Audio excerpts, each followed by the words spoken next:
Salut tout le monde! Alors, nous avons déjà vu dans une ancienne vidéo la définition de la phrase et aussi les types de cette dernière. Et puisque les types de phrases se combinent avec les formes de la phrase, c'est pourquoi nous allons revoir les formes de la phrase dans cette vidéo. Donc, restez avec moi pour comprendre cette leçon de grammaire, les formes de phrases. Pour commencer, je vous invite à lire les phrases suivantes. Ne restez pas là. Vous n'avez aucune raison d'être ici. Tu n'as rien entendu? Le chien n'est peut-être jamais venu ici. Alors, on a déjà vu dans une ancienne vidéo les 4 types de phrases. Et les divers types de phrases peuvent être à la forme affirmative ou négative. Alors, qu'est-ce qu'une phrase affirmative tout d'abord?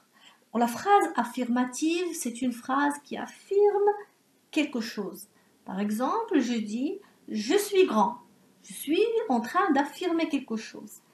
Et la phrase négative, c'est une phrase qui nie quelque chose. On dit « je ne suis pas grand ». Regardons la première phrase. « Ne restez pas là ». Alors ici, on a une phrase impérative. Bien sûr, le type impératif, puisqu'on a le verbe à l'impératif et le point d'exclamation à la fin.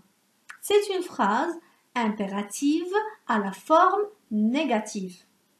On peut bien sûr la transformer à la forme affirmative et on va dire « restez là ». La même chose avec la deuxième phrase, « vous n'avez aucune raison d'être ici », c'est une phrase exclamative mais à la forme bien sûr négative. La troisième phrase, tu n'as rien entendu, c'est une phrase interrogative à la forme négative. Et la dernière, le chien n'est peut-être jamais venu ici, c'est une phrase déclarative à la forme négative. Donc le plus important, c'est de ne pas confondre les types et les formes de la phrase. On a 4 types et 2 formes. Et chaque type peut être bien sûr à la forme affirmative et à la forme négative.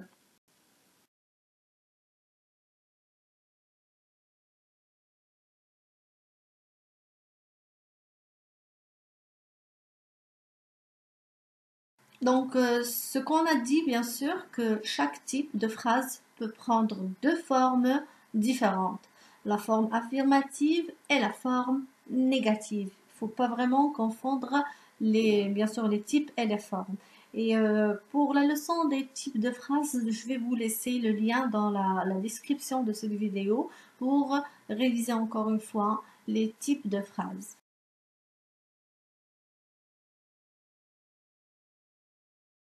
Alors, dans une phrase négative, la négation est composée de 2 mots qui encadrent le verbe.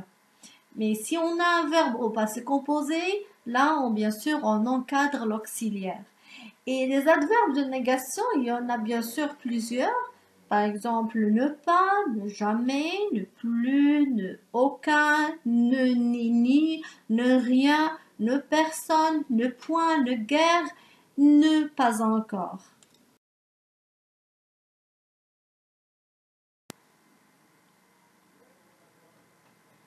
Alors, pour bien comprendre cette leçon, nous allons faire une petite application. Comme ça, vous allez bien sûr découvrir quels sont les adverbes de négation qu'il faut utiliser dans chaque phrase. La consigne. Répond aux questions par des phrases négatives. Donc, l'exercice sera sous forme de questions et nous allons utiliser la négation pour répondre. La première question. Tu as encore de la fièvre? Deuxième question. Êtes-vous déjà allé à Boston? Dans la première phrase, on remarque qu'on a encore un mot en couleur et si on a ce mot-là dans la phrase, automatiquement la négation qu'on doit utiliser, c'est ne plus. On va dire non, je n'ai plus de fièvre. La phrase suivante, bien la question suivante, on va dire non, nous ne sommes jamais allés à Boston puisqu'on a déjà dans la question le mot déjà qui est en rouge. Donc, si on a déjà, on doit dire ne jamais. Ou bien, on a une autre solution. On peut dire non, nous ne sommes pas encore allés à Boston.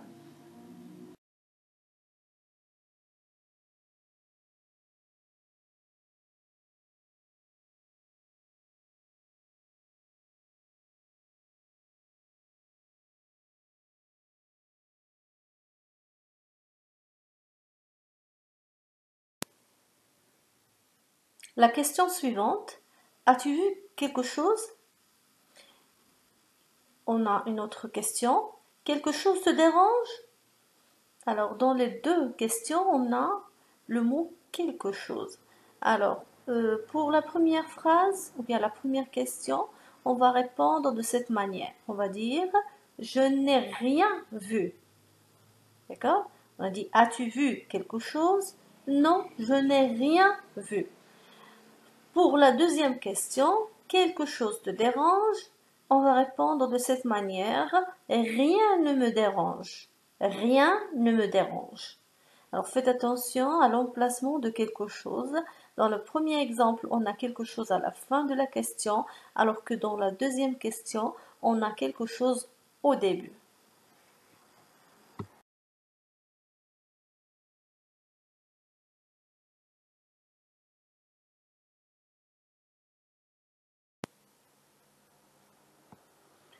Voilà un autre exemple. Cherchez-vous quelqu'un? Et une autre question aussi. Quelqu'un peut m'aider? Alors dans les deux questions, on remarque qu'on a le mot quelqu'un. Et regardez bien où est-ce qu'on a mis le mot quelqu'un. Alors pour le premier exemple, il est à la fin de la question, alors que dans l'exemple suivant, on a le mot quelqu'un au début de la question, exactement. Alors, on va essayer bien sûr de donner la réponse de la première question. Alors, pour cherchez-vous quelqu'un, on va dire oui. On va dire quoi? J'attends la réponse. D'accord. Donc, on va dire non. Nous ne cherchons personne. Non, nous ne cherchons personne. Donc, quand on a quelqu'un dans la question, on doit utiliser bien sûr ne personne. Le deuxième exemple, quelqu'un peut m'aider. On va dire non, personne ne peut t'aider. Non, personne ne peut t'aider.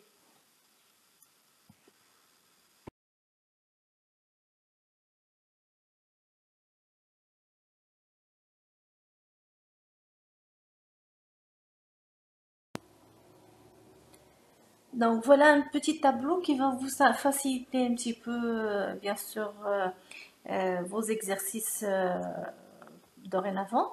Alors, en général, si on a le mot encore dans une phrase et on vous demande de donner la forme négative de cette phrase, donc on utilise ne plus. Si on a le mot toujours, on utilise bien sûr ne plus ou bien ne jamais, ça dépend bien sûr du sens de la phrase. Et pour le mot déjà, on utilise ne jamais ou bien ne pas encore. Pour quelque chose, on a ne rien ou bien rien ne. Ça dépend bien sûr de l'emplacement de ce mot dans la phrase. La même chose, bien sûr, avec le mot quelqu'un, on dit ne personne ou bien personne ne. Donc, mémorisez s'il vous plaît ce petit tableau. Il va vous faciliter bien sûr le travail euh, dorénavant.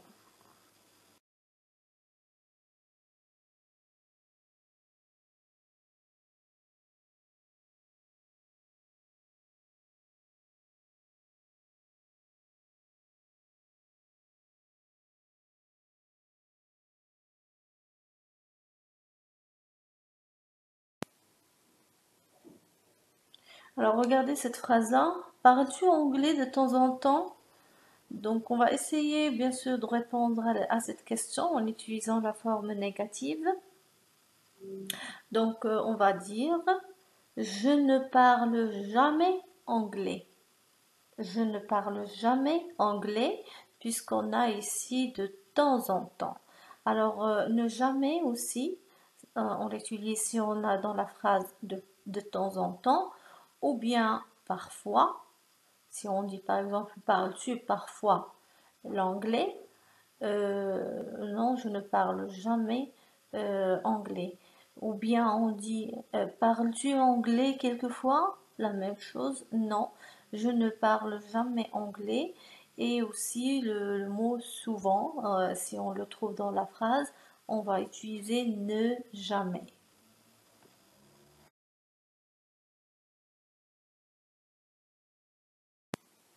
Une autre phrase, ou bien une autre question, as-tu quelques minutes? La réponse, je n'ai aucune minute. Je n'ai aucune minute. Alors, si on a quelques, ou bien plusieurs, ou bien tout, on va utiliser ne aucun. Bien sûr, ça s'accorde en genre, bien sûr, en genre avec le mot utilisé. Si, puisqu'on a minute, c'est un nom féminin, on a dit je n'ai aucune minute.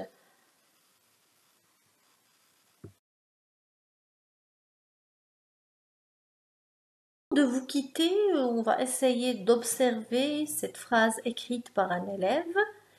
Je mange toujours des épinards car j'ai horreur de ça.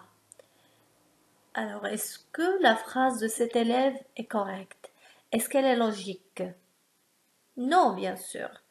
La phrase n'a pas vraiment un sens logique. Donc, on va essayer de la rectifier pour qu'elle soit, bien sûr, une phrase logique. Alors, on va dire, je ne mange jamais d'épinards car j'ai horreur de ça. C'est la fin de notre vidéo. J'espère que l'explication était claire. Alors, en attendant que je vous retrouve dans une nouvelle vidéo, je vous souhaite bon courage et je vous demande bien sûr de vous abonner et bien sûr faire j'aime et partager la vidéo avec vos connaissances. Au revoir.